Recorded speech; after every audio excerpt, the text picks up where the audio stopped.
You're very good. Lucky you are. I know. I wanted to ask you about North Korea. I presume you've seen the draft now. What are your thoughts? Frankly, I personally have not seen the draft. I know it's being circulated, and we'll have a look at it, and we'll see what's in it. The main problem, as we said before, is that unfortunately, with all the good intentions, sanctions don't work as they are presumed they should have been working. And that's the main issue. It's not that we categorically deny a possibility of a new resolution, but we want the resolution to be working. And we saw by previous ones, as I said yesterday, that they were not. And that's the main issue. But of course we have to discuss the text and see where we can go. Would you like to see more language in the political section on a return to dialogue? Do you want a mention of this dual suspension proposal? We definitely want more on the political side in that resolution. What Everybody is saying that, not us What more alone. could be included? What more could be included? Again, I have to repeat, the only thing which is on the table, which is on paper, is the joint Russia-Chinese proposal. We would welcome other initiatives.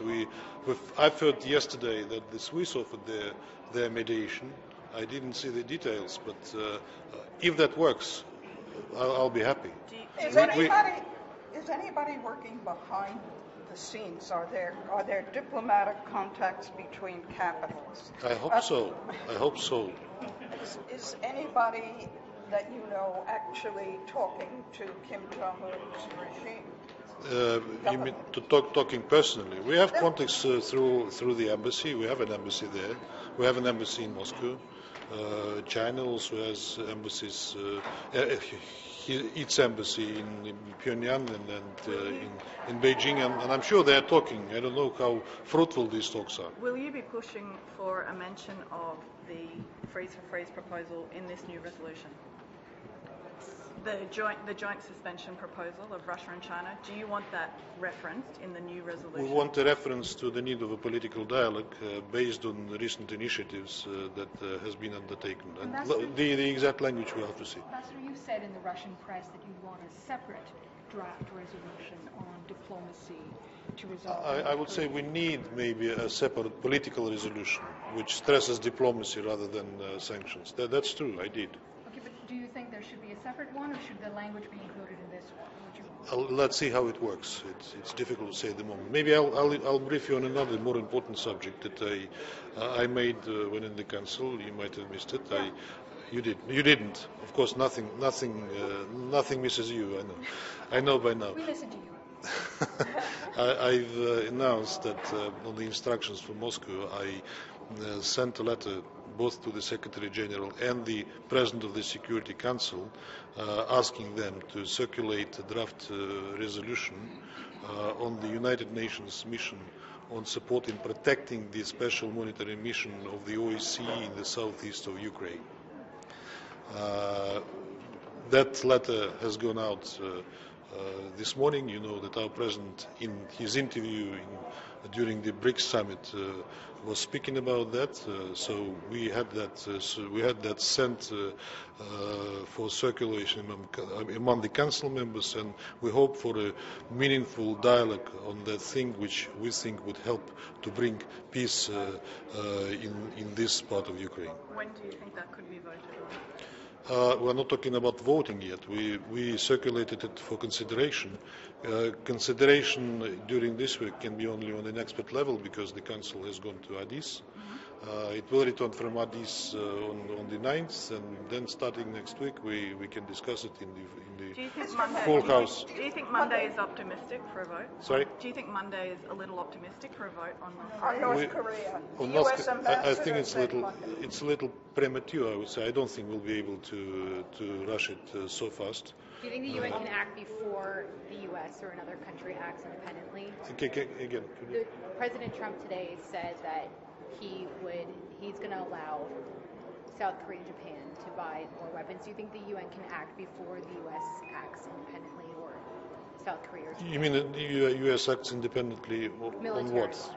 Well, I would prefer not to discuss any military option. I would prefer it ruled out in any discussions. And UN resolution and what can happen on the ground, of course, are related, but not directly.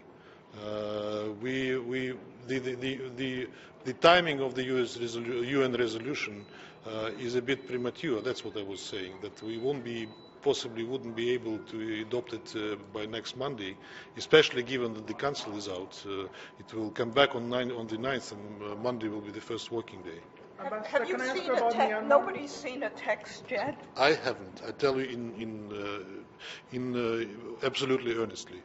Me personally, I didn't see it yet. What about an oil embargo, sending back the North Korean laborers? Are those proposals that you could live with if there was also openings on the diplomatic side? Well, our president commented on that during the press conference, and I was raising the issue constantly that we wouldn't like to see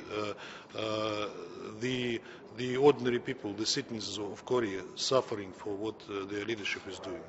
And unfortunately, economic measures that might be adopted, they will definitely tell on the Korean people themselves, not on the Korean nuclear or ballistic problem.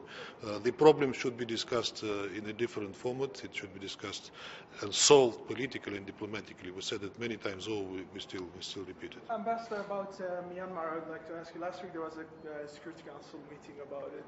Do you think there should be more steps by the Security Council about the situation in Myanmar, and what is your country's position? I think the Security Council sent a signal, and the Secretary General sent a strong signal that we would like to see coming down of the situation there, and that the suffering of the people should be relieved, and that the solution should be found. We called for restraint. I think the Security Council, for the time being, did what it could do, and we would like to see the situation there pacifying, of course. On Yemen, there was a report today that came out of Geneva about calling for an international investigation. Do you think the Council's approach on Yemen is working with the envoys supposedly can't go to Sana'a, can't speak to the Houthi and Saleh side? Can the Council do more on Yemen? The Council is doing on Yemen. I replied to that question before. We've been discussing Yemen situation recently, and in particular the dire humanitarian crisis in that country, which is much worse than even in Syria, for example. We are looking for various approaches how to solve this issue, with the assistance of the SRSG on Yemen and with the efforts by international community. We are saying constantly that we have to solve the situation in Yemen. We have to have the unconditional ceasefire and political dialogue. There's no way without it. Is that it? Thank you, Ambassador. Thank you. If we could talk to you at the end of the week, that would be great. If you happen to be passing. No,